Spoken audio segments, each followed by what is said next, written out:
शेतकरी कर्जमाफीसाठी प्रहार संघटनेचे अध्यक्ष बच्चू कडू यांनी आक्रमक भूमिका घेतली आहे। गेल्या महिन्यात कडूंनी अन्नत्याग आंदोलन केलं होतं आणि त्यानंतर आता पुन्हा एकदा ते मैदानामध्ये उतरलेत। शेतकरी कर्जमाफीसाठी बच्चू कडूंनी 7/12 कोरा अशी पदयात्रा सुरू करत राज्य सरकारला अल्टिमेटम दिलाय। बघूयात शेतकऱ्यांसाठी बच्चू कडू कसे उतरलेत मैदानात।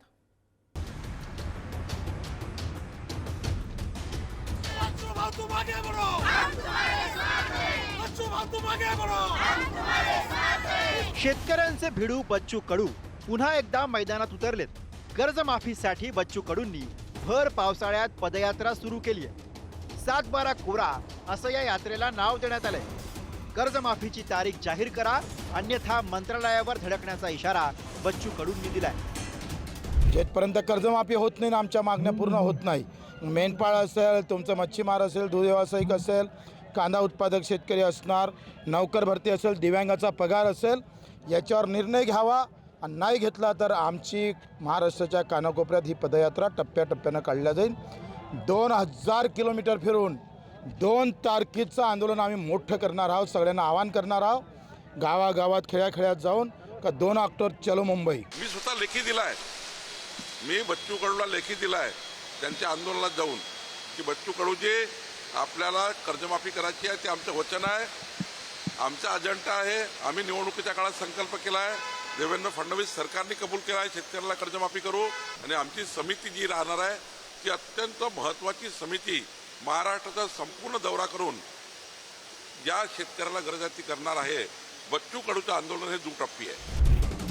याआधी बच्चू कडूंनी 8 जून पासून अन्नत्याग आंदोलन सुरू केलं होतं। अखेर शेतकरी कर्जमाफीबाबत सरकारच्या आश्वासनानंतर बच्चू कडूंनी आपलं अन्नत्याग आंदोलन 14 जूनला स्थगित केलं। शेतकरी कर्जमाफीसाठी 15 दिवसांमध्ये उच्चस्तरीय समिती नेमण्याचं आश्वासन सरकारनं दिलंय, पण अद्यापही याबाबत कोणतीही हालचाल न झाल्यानं बच्चू कडूंनी पदयात्रेचं हत्यार उपसलंय। 7 दिवसांची ही पदयात्रा असेल। 138 किलोमीटर अंतर पार केलं जाईल। पदयात्रेमध्ये बच्चू कडूंची गावागावात सभा होईल।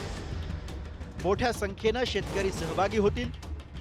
प्रतिकात्मक स्वरूपात शेतकरी आपला 7/12 बच्चू कडू यांच्याकडे सुपूर्द करतील।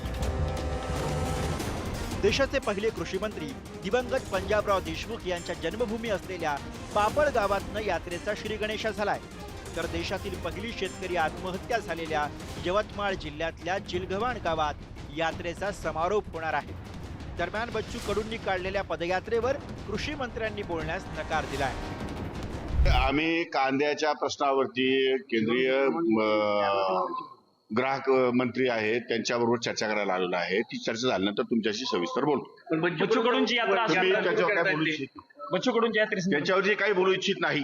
त्यांनी शेतकऱ्यांच्या कर्जमाफी संदर्भात आंदोलन सुरू केलं। त्या आंदोलनाच्या समारोपाच्या दिवशी मी सुद्धा मोजरीला गेलो होतो आणि त्यांची जी काही भूमिका आहे ते ऐकण्याकरता आज स्वतः पणन मंत्री जयकुमार रावल हे सुद्धा दिल्लीमध्ये आज बैठक घेत आहेत।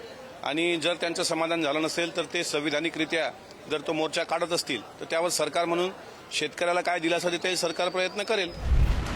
विधानसभा निवडणुकीवेळी देवेंद्र फडणवीसांनी शेतकऱ्यांचा 7/12 सरसकट कोरा करण्याची घोषणा केली, तर राज्याची आर्थिक स्थिती पाहता किमान 3 वर्ष कर्जमाफी देणं अशक्य असल्याचं उपमुख्यमंत्री अजित पवारांनी स्पष्ट केलंय।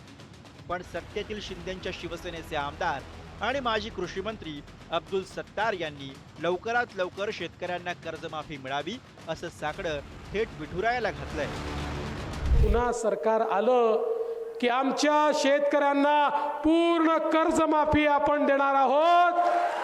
शेतकऱ्यांचा 7/12 करूया कोरा कोरा कोरा कोरा 7/12 शेतकऱ्यांचा करण्याचा निर्णय आपल्या सरकारने घेतलेला आहे। आता अनेक जण म्हणत होते की दादा मागच्या वेळेस काही जाहीरनाम्यामध्ये कर्जमाफी जाहीर केली। या कार्यक्रमाच्या निमित्तानं महाराष्ट्रातल्या जनतेला स्पष्ट सांगतो, 31 तारखेच्या आत आपापले पैसे भरा पीक कर्जाचे। त्याच्यामध्ये जे काही सांगितलेलं होतं ते प्रत्यक्षात कृतीमध्ये घेत नाही। मी माझ्या वतीने आपल्या सर्वांच्या वतीने ईश्वर अल्लाह भगवान आणि पांडुरंगाला एकच विनंती करेल का ह्या वर्षीचा पाऊस चांगला हो, शेतकरी सुखी समृद्धी राहो, शेतकऱ्याच्या मालाला भाव मिळो आणि लवकरात लवकर शेतकऱ्याची कर्जमाफी हो. खरं तर विधानसभा निवडणुकीवेळी महायुतीनं शेतकरी कर्जमाफीचं आश्वासन दिलं होतं, पण सत्तेवर आल्यापासून सत्ताधारी आपल्या आश्वासनापासून पळ काढतायत. आधी बच्चू कडूंचं अन्नत्याग आंदोलन आणि आता पदयात्रा यामुळे सरकारचे धाबे तणाणलेत. त्यामुळे आता तरी सरकार कर्जमाफीचं आश्वासन पाळणार का हे लवकरच स्पष्ट होईल. छगन जाधव, पुढारी न्यूज, अमरावती.